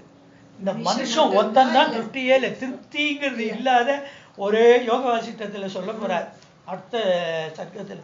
இந்த துஷ்டியே இல்லாத ஒரு ஜென்மானா மனுஷ ஜென்மா தான். எவ்வளவு இருந்தாலும் இவனுக்கு திருப்தி இருக்க மாட்டேங்குது. இருந்தும் இவனுக்கு இல்லை. மீதி எல்லாம் பாருங்களேன் சந்தோஷமா இருக்குது.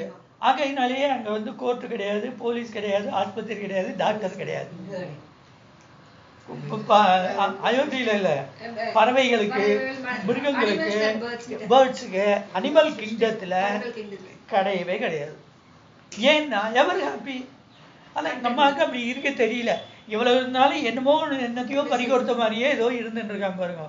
ஆனா இங்க அயோத்தியில எப்படி இருந்தான்னா கிருஷ்ணாகான்னா சந்தோஷமா இருக்கா, திருப்தியா இருக்கு. பாருங்க காலம்புரை எழுந்துட்டு நாளைக்குன்னு ஏதாவது சேர்த்து வச்சுக்கிறதா, அதாவது காலம்புரை எழுந்துட்டு பறவைகள்லேருந்து அது மாட்டுக்கு எங்கேயோ போகிறது. அதுக்கு ஏதோ ஆகாரம் சுவாமி கொடுக்காமலா இருக்க, ஒன்றும் பட்டினி கிடந்து ஒன்று கூட செத்து போகிறது இல்லை. எல்லாத்துக்கும் எல்லாம் கிடைக்கிறது உலகத்தில். சிட்டி நாம தான் ஏதோ நம்ம காப்பாற்றிக்கிறோம்னு நினச்சிட்டு இருக்க அந்த ஈகோனால நாம் வீணாக போயிடுறோம். நமக்கு துஷ்டியே இல்லை. அந்த ஹிருஷ்டகான்னு சந்தோஷம் கிடைச்சா கூட அது பர்மனெண்ட் சந்தோஷமும் நமக்கு கிடைக்க மாட்டேங்கிறது, போயிடுறது, உடனுக்குடன் போயிடுறது. அதனால சொல்றாரு அவர் புஷ்ட. எல்லாரும் எப்படி இருக்கான்னா துஷ்டா நராகா. இந்த மனுஷன் நராகா துஷ்டாகான்னு தான் போட்டிருக்காரு. அதுக்காக எல்லா ஜீவ வர்க்கங்களும் துஷ்டியா இருக்குன்னு சொல்லலை. மனுஷன்லாம் துஷ்டியா இருந்தான்ப்பா, திருப்தியா இருந்தான். அதனால வந்து ஒன்றும் இது இல்லை. நராகா துஷ்டாக தனைகி ஸ்வைகி ஸ்வைகி தனைகி துஷ்டாக, இப்படி அன்வயப்படுத்திக்கணும். அவரவர்களுக்கு கிடைச்சிருக்கிற அந்த வசதியில அவர் சந்தோஷமா இருக்கான். எனக்கு அவன் கோடீஸ்வரனா இருக்கானே, நான் வெறும் இப்படி இருக்கேனே, நான் வண்டி இருக்கிறேனே, நான் தினக்கூலிக்கு போறேனே, நான் இந்த வேலை பார்க்குறேனே, அவன் வந்து ஏசி ரூம்ல உட்காந்து வேலை பார்க்குறானே, அவனுக்கு மாதம் ₹1,00,000 சம்பளம், எனக்கு ஒரு நாளைக்கு ₹100 கூட கிடைக்க மாட்டேங்கிறது அப்படின்னு இவன் வந்து வருத்தப்பட்டு இருக்கான்னு வச்சுக்கோ. அப்படி இல்லையா, அவர்கள் எல்லாம் ஸ்வைகி ஸ்வைகி தனைகி துஷ்டாக. அவரவர்களுக்கு என்ன வசதி கிடைச்சிருக்கோ, என்ன சம்பளம் கிடைச்சிருக்கோ அதுல திருப்தியா இருக்காரு. அது பெரிய விஷயம் இல்லை, பெரிய அச்சீவ்மெண்ட் இது. இந்த நிலையை அடையிறது ராமராஜ்யம். ராமராஜ்யத்துக்கு இது முன்னோடி ராஜ்யம். அப்புறம் தானே ராமராஜ்யம் வரப்போறது.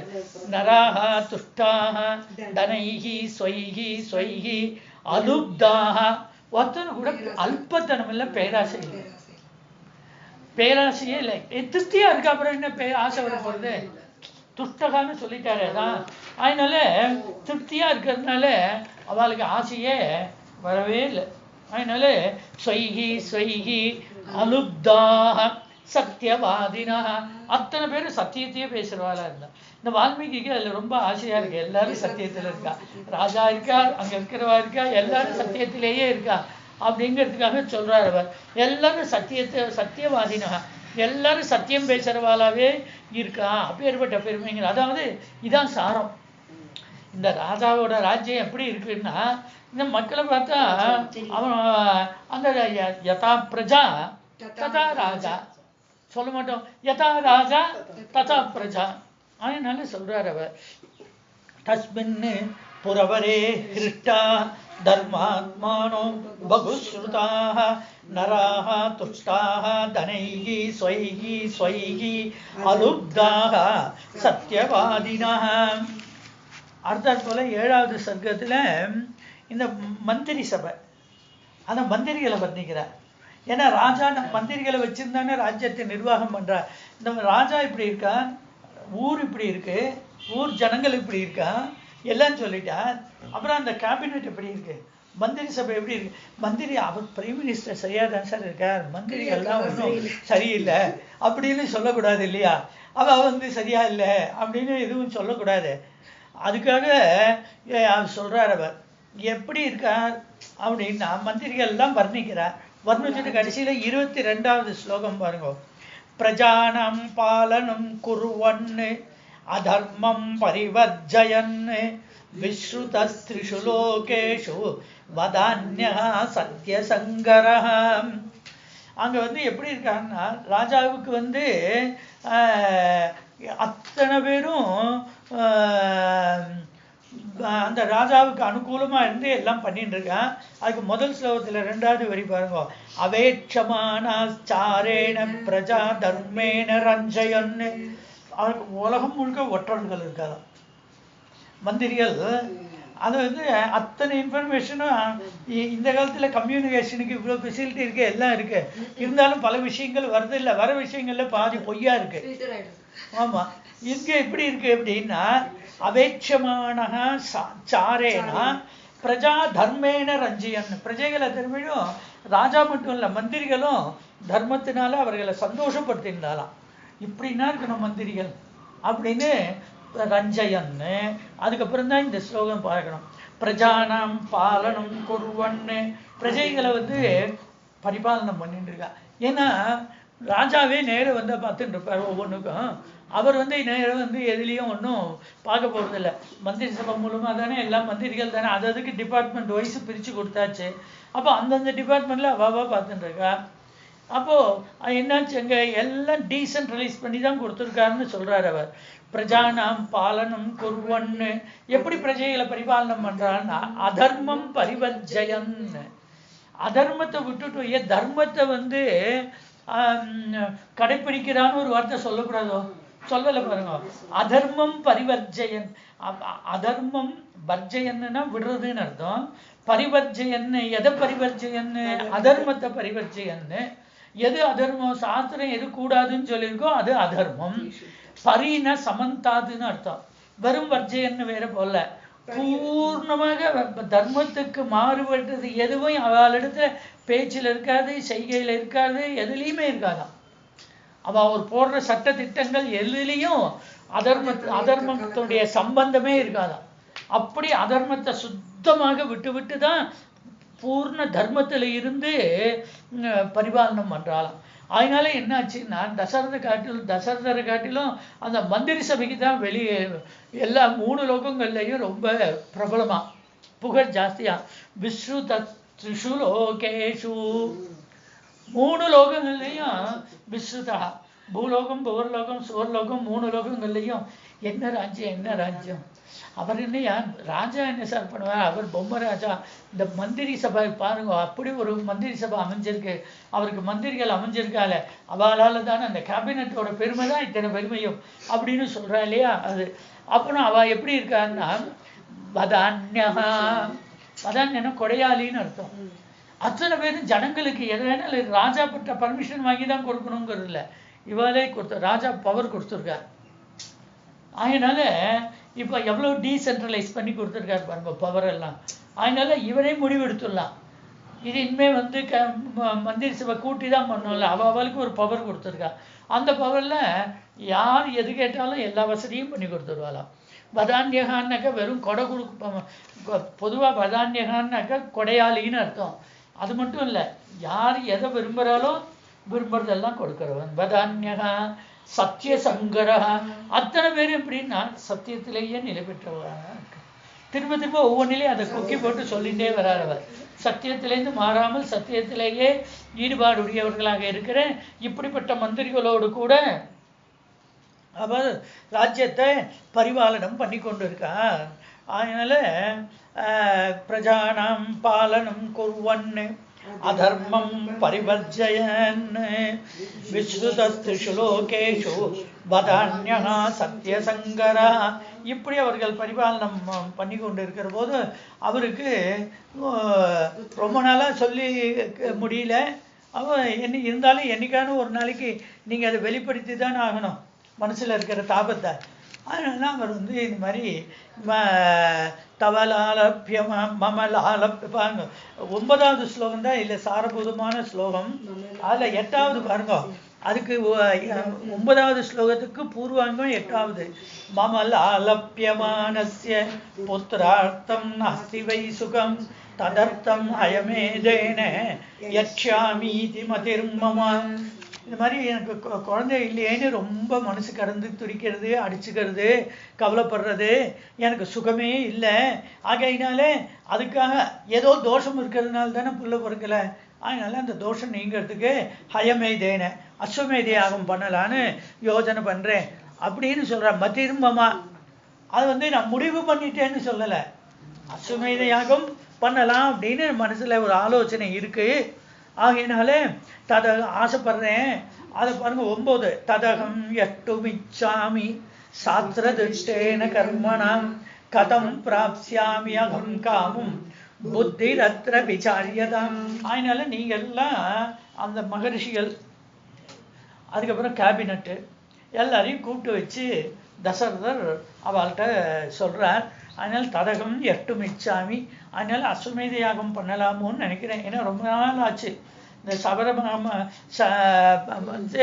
சகரன் பண்ண ஆரம்பிச்சு அது நின்று போய் அதுக்கப்புறம் பகீரதன் காலத்துல தான் எல்லாம் ஆச்சு. அவன் அப்பா காலத்துல பண்ணிட்டான், திலீபன் அதுக்கு முன்னாடி பண்ணினான். இப்போ இந்த அஸ்வமேத யாகத்தை பண்ணியாகணும் அப்படின்னு இவருக்கு ரொம்ப வருஷம் ஆச்சு. அதுக்கு இடைஞ்சல் நிறையா வரும். ஆகையினால பயந்துட்டே கேட்குறாள், பண்ணலாமா, இது ஒரு பிராயச்சித்த கர்மாவாச்சே அப்படின்னு கேட்டான். அதை அவளை கேட்குறான், அவள்கிட்ட அனுமதிக்காக கேட்குறான், பண்ணலான்னு ஆசைப்படுறேன். ததகம் எட்டுமிச்சாமி, ஆகையினால் நான் அந்த அஸ்வமேத மகா யஜ்ஞத்தை பண்ணலாமோன்னு ஆசைப்படுகிறேன்.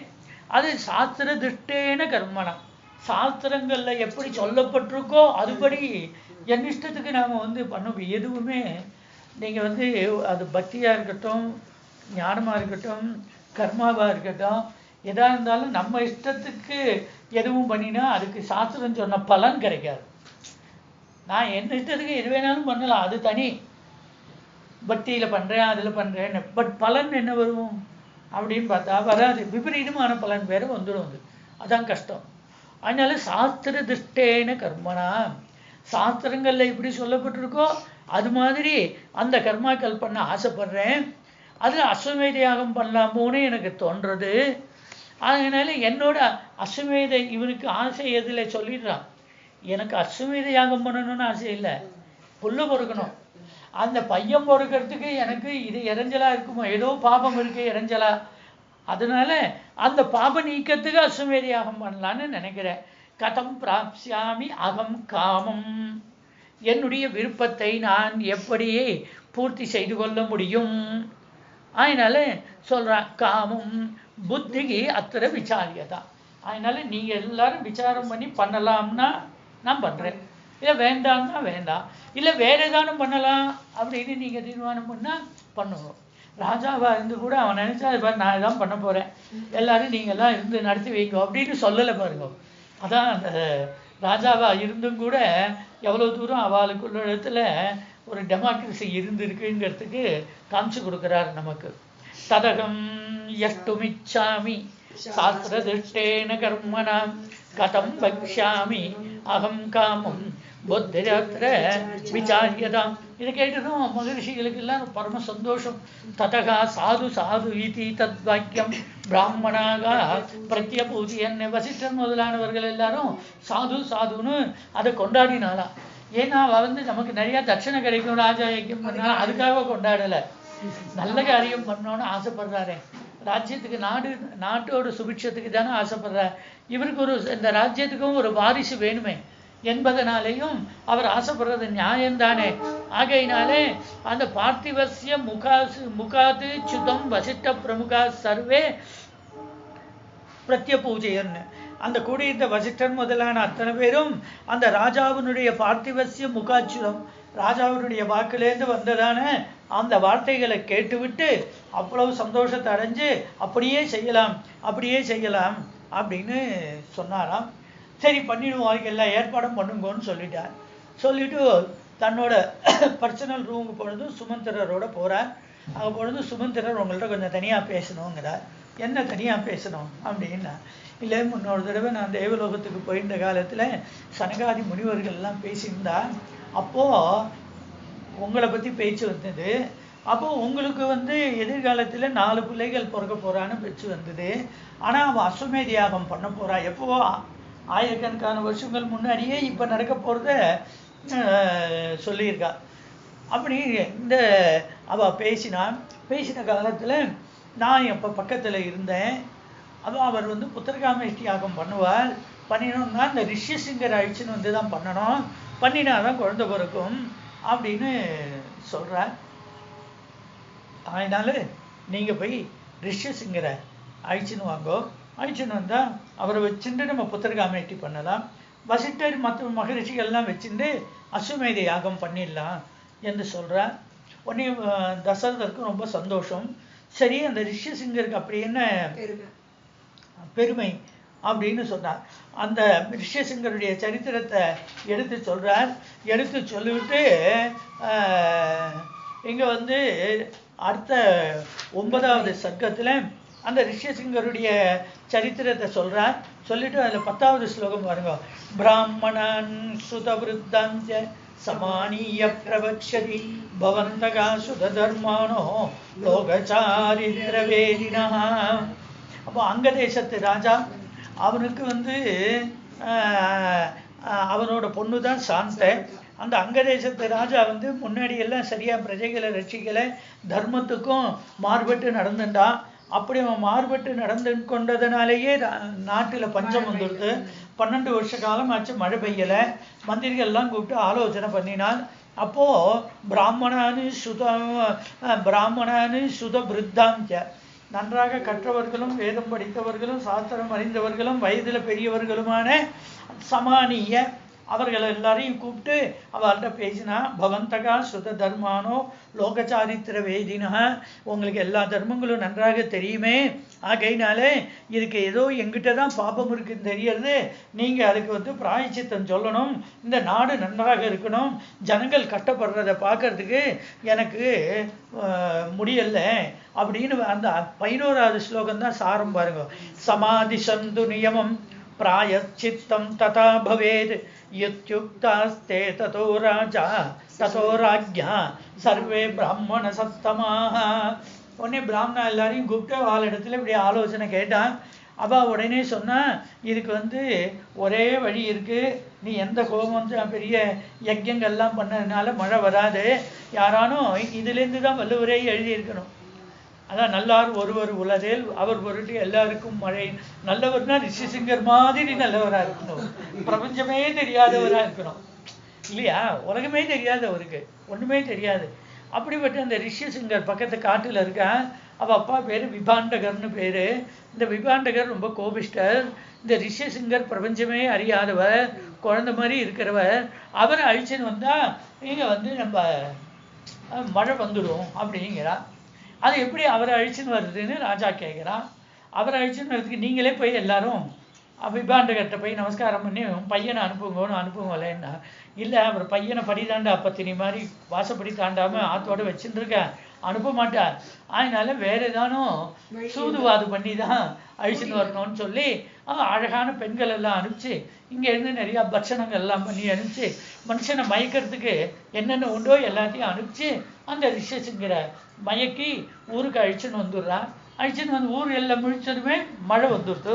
மழை வந்ததும் இவரை ஊரை விட்டு திரும்ப போயிட்டாருன்னா, ஓடி போயிட்டாருன்னா என்ன பண்ணுறதுன்னா, அப்போ பிராமணெல்லாம் கேட்டால் ஆத்து மாப்பிள்ளையா பண்ணிட்டு ராஜா ஒன்றும் தெரியாத பைத்திய பித்துக்குழி மாதிரி இருக்கிற ஒரு அந்த ரிஷிகுமாரனுக்கு தம் பொண்ணை கொடுத்தார். பொண்ணை கல்யாணம் பண்ணி வச்சு ஆத்துலேயே வச்சுருந்தார். ரிஷிசிங்கரை அந்த ராஜா, அங்க தேசத்து ராஜா ரோமபாதர் அதை பண்ணிட்டார். அதனால இந்த கதையை சுமந்திரர் தசரதருக்கு சொல்லிவிட்டு, அப்பேற்பட்ட பெருமை வாய்ந்தவர் இந்த ரிஷிசிங்க மகரிஷி, அதனால நீங்கள் ரிஷிசிங்கரை அழைச்சின்னு வந்து இந்த புத்திரகாமேட்டி பண்ணணும் அப்படின்னா. உடனே சரி, அதுக்கு என்ன போய் அழைச்சின்னு சொல்லிட்டா போகிறதுன்னா, இல்லை போகக்கூடாது அப்படின்னா. ஏன்னா 2 காரணம் இருக்குன்னா, முதல்ல நமக்கு காரியம் ஆகணும், ரெண்டாவது யாரையான அனுப்பிச்சு எதுக்கு வந்து எங்காத்து மாப்பிள்ளையை கூப்பிடுறார் அப்படின்னு அவன் அனுப்பலைன்னா அது கஷ்டமாக போகும். நீங்களே போய் கேட்டேன்னா அவன் மாட்டேன்னு சொல்ல முடியாது. உங்களுக்கு வேண்டியவன் தான், உங்களுக்கு கட்டுப்பட்டவன் தான் ரோமபாத மகாராஜா அப்படின்னா. ரெண்டாவது ஒன்று இருக்குது, கௌசல்யக்கு முன்னாடி ஒரு பொண்ணு பிறந்திருக்கு. அந்த பொண்ணு தான் சாந்தான்னு பேரு. அந்த சாந்தாவை அந்த ரோமபாத மகாராஜாவும் தசரதரும் ரொம்ப நண்பர்களா இருந்ததுனால இந்த பொண்ணை நான் வளர்க்குறேனே அப்படின்னு ஆசைப்பட்டு அவர் திரும்ப அபிமான புத்திரியா வளர்த்துட்டு இருக்கார். அந்த சாந்தையை தான் விவாகம் பண்ணி கொடுத்துருக்கார் ரிஷசிங்கருக்கு. அதனால ரிஷசிங்கர் உமக்கும் மாப்பிள்ளை யாரார், மாப்பிள்ளையை நீங்க தான் போய் மரியாதையா கூப்பிட்டுன்னு வரணும். அதனால யாரையானு அனுப்பிச்சு கூப்பிடக்கூடாது, நீங்க நீரே நேரடியா போகணும் அப்படின்னு சொன்னார். சரின்ட்டு தசரதரே நேர போறார். அதுக்கு 10வது சர்க்கத்துல சொல்றேன், தசரதரே நேர போய் அவர் ரோமபாதர் சந்தோஷப்பட்டு பூர்ண கும்பெல்லாம் கொடுத்து வரவேற்கிறார். அப்புறம் விஷயத்தை சொன்னதும் பேசா எனக்கு ஒன்றும் ஆட்சேபணம் இல்லை, எனக்கு என்ன உரிமை இருக்கோ அத்தனை உரிமை உங்களுக்கும் இருக்கு ரிஷசிங்கர் இடத்துல, உங்களுக்கு மாப்பிள்ளை தானே, ஆகையாலே நீங்களே அவரை போய் கேட்டுங்க, அவர் வரேன்னா எனக்கு ஒன்றும் ஆட்சேபணம் இல்லை அப்படின்றார். உடனே போய் கேட்டு அவரை அங்க தேசத்திலேருந்து அழிச்சுன்னு வந்துடுறார். 24வது ஸ்லோகம் பாருங்க. அஸ்வஸ்த ஹிருதயச்சாசீது துக்கச்ச பரிவர்த்ததே ததோ அபரேத்யுஸ்தம் தேசம் அஜகாம சவீரியவானே. உடனே அந்த அங்க தேசத்துக்கு சுமந்திரர் சொன்னாரோ இல்லையோ, சுமந்திரர் எல்லாம் அழிச்சுக்கல, எப்போதும் எங்க போனாலும் இவர் அழிச்சுக்கிறவர், இவரே கிளம்பிட்டாரு. ஏன்னா இவருக்கு அவ்வளவு வேகம். இப்ப நாளைக்கே அசுமேதியாக ஆரம்பிக்கிறது கூட அவருக்கு ரெடி. ஆனா ஒரு வருஷம் கழிச்சு தான் ஆரம்பிக்க போறது. ஏன்னா அதுக்கு யஜ்ஞ பசுவை விடணும், அந்த குதிரையை விடணும், அது இப்படி நாடு முழுக்க மலம் வரணும். அதுக்காக அஸ்வஸ்த ஹிருதயகாச்ச ஆசீது, அஸ்வஸ்த ஹிருதயா அவருக்கு, அதாவது ஸ்வஸ்தம்னாக்க என்ன அர்த்தம், நிம்மதியா இருக்காருன்னு அர்த்தம். அஸ்வஸ்த ஹிருதயா மனசுல நிம்மதி இல்லாமல் லாலப்பிய மானசியாரு, அப்படி துக்கத்தோடு கூடி இருந்தவரான அது ஆசீது துக்காச்ச பரிவர்த்ததே, துக்கத்தினால பீடிக்கப்பட்டவராக இருந்த அவர் என்ன சொல்ற, ததோ அபரே ஜுகு தம் தேசம் ஆஜகாம சவீரியவான். இது ரிஷசிங்கர் என்ன பண்ண, இவர் போய் அழிச்சுன்னு வர போனார். ரிஷசிங்கர் போய் இந்த பொண்ணுகள்லாம் போய் எல்லாரையும் அழிச்சுன்னு வரதுக்கு ஊர்லேருந்து அழகான பெண்கள் எல்லாம் நிறையா பழங்கள் பட்சணங்கள்லாம் பண்ணி அனுப்பிச்சாரா. பண்ணி அனுப்பிச்சு முதல் நாள் விபாண்டகர் எங்கேயோ, அவருக்கு என்ன யாரோ யஜ்யம் யாகம்னு கூப்பிட்டா அங்கே போயிட்டார். அவர் இல்லாத சமயம் பார்த்து போய் பேசி அந்த ரிஷசிங்கர்கிட்ட எல்லாத்தையும் அந்த பட்சணம் எல்லாம் கொடுத்தா. அவருக்கு ஒன்றுமே தெரியாது. இந்த கொழுக்கட்டையை கொடுத்தாக்க அந்த கொழுக்கட்டை எந்த மரத்தில் இது பழம் காய்க்கிறதுங்கிறார். அவருக்கு அது வேறு ஒன்றுமே தெரியாதவர். அவர்கிட்ட கொடுத்தது என்ன வச்சுன்னா, அந்த ஸ்திரீகளோட பார்த்தது, ஸ்திரீகளை பேசினது, அவ கொடுத்தது, ஆனால் அந்த பண்டங்களை சாப்பிட்டது, இவர் ஹிருதயமே அஸ்வஸ்த ஹிருதயா. அவர் மாட்டிக்கு சொஸ்தமாக இருந்தார் பாருங்க, சிவனேன ஆனந்தமா இருந்தார். எப்போ உலக விஷயம் ஒன்று புகுந்ததோ சரியா போச்சு, அவ்வளவுதான். அஸ்வஸ்தகசீது அவளை பார்க்கலையேன்னு துக்கம் வந்துட்டு மறுநாளைக்கு இவரே தேடின்னு போயிட்டார். அவ வரவே இல்லை. அவ மறுநாளைக்கு ரிஷசிங்கரே தேடின்னு போயிட்டார். இந்த பாருங்க, இதை விட நிறைய பட்சணங்கள்லாம் எங்க ஊர்ல இருக்கு, எங்க ஆட்டுக்கு எல்லாம் கொடுப்போம்னா வரேன்னா ஆச்சு வாங்குவோம்னா பழக்கில் ஏத்திண்டா ஆயிடுச்சுன்னு ஊருக்கு வந்துட்டார். அதனால அந்த துக்கதாச்ச பரிவர்த்ததே ரொம்ப ஆனந்தமா சொஸ்த, எப்ப சொஸ்திதியிலேருந்து நழுவருமோ அப்போ துக்கம் தானே வந்துடும். ஆகையினால என்ன தெரியுது, நம்மளோட சொஸ்திதி சுகம் அப்படின்னு நமக்கு தெரியுது. அஸ்வஸ்தகதேச்சாசீது துக்கச்ச பரிவர்த்ததே ததோ அபரேத்யுவோ தம், அபரேத்யுனா மறுநாளைக்குன்னு அர்த்தம். தம் தேசம் ஆஜகாம சவீரியம், இவரே வந்துட்டார். அவா தேடிட்டு வரல, இவர் அவளை தேடிட்டு போயிட்டார். முதல் நாள் இவா அடுத்த நாள் இவா தேடிட்டு போயிட்டா என்று சொல்லி அப்புறம் அந்த கதையை சொல்லிவிட்டு தசரதர் போய் சுமந்திரர் சொல்றார், நமக்கு இப்போ காரியம் ஆகணும், அவர் அழிச்சுன்னு வந்துடுங்கிறார். அவளை போய் அழிச்சுன்னு வந்துட்டார். அடுத்த 11ல் பாருங்க, 12வது ஸ்லோகம். சதம் புருஷார்தூலம் தமானயசு சத்கிருதம் ஸ்வயமேவ மகாராஜ கத்வா சபலவாகனா. அவர் தன்னுடைய பரிவாரங்களோடு கூட தசரதர் இங்கேருந்து புறப்பட்டு போய் இந்த ரிஷசிங்கரை அழிச்சுன்னு வரதுக்கு ஏற்பாடெல்லாம் பண்ணி, அவரை ரொம்ப சந்தோஷமா ரோமபாதர் வரவேற்று உபச்சாரம் பண்ணி மாப்பிள்ளை அனுமதி கொடுத்தாருன்னா, அவர் வரேன்னு சொன்னார்னா எனக்கும் ஆட்சேபனை கிடையாதுங்கவும். அவருக்கு என்னாச்சு, அவர் ரிஷசிங்கருக்கு என்னாச்சு, இங்க உட்காந்து இருக்காரு, இங்க ஏதோ அக்னி ஒருத்தர் பண்றாரு, இங்க இருக்கா, நீங்க அங்க வர போறாரு, அவருக்கு எல்லா இடமும் ஒரே இடம் தான். அதனால வரேன்னு அப்படின்ட்டாரு. எதுக்கு கூப்பிட்றாரு என்னன்னு சொல்ல, நீங்கள் எங்கள் அதுக்கு வரணும், நான் ஒரு யஜ்யம் பண்ணுறேன், நீங்கள் அதில் பங்கெடுத்துக்கணும்னா வரேன்னு அப்படின்ட்டார். அவருக்கு நெகட்டிவாக பேசவும் தெரியாது, யார் சொன்னாலும் கூப்பிட்டாலும் வரேன்னு சொல்லிட்டார். உடனே அடுத்ததில் வந்து 12வது சர்க்கத்துலேருந்து அஸ்வமேதையாக ஆரம்பிக்கிறத பற்றி பேச ஆரம்பிக்கிறார். அதை பற்றி நாளைக்கு நாளைக்கு உண்டாக்கலாம். நாளைக்கு சிவராத்திரி. எனக்கு எனக்கு ஒன்றும் இல்லை, சாயந்தரம் தானே பூஜை, சிவராத்திரி. அதனால காலம்பரெல்லாம் ஒன்றும் இல்லை. காலம்பரம் வருதுனாக்கா இதே மாதிரி வேண்டாம், இதே மாதிரி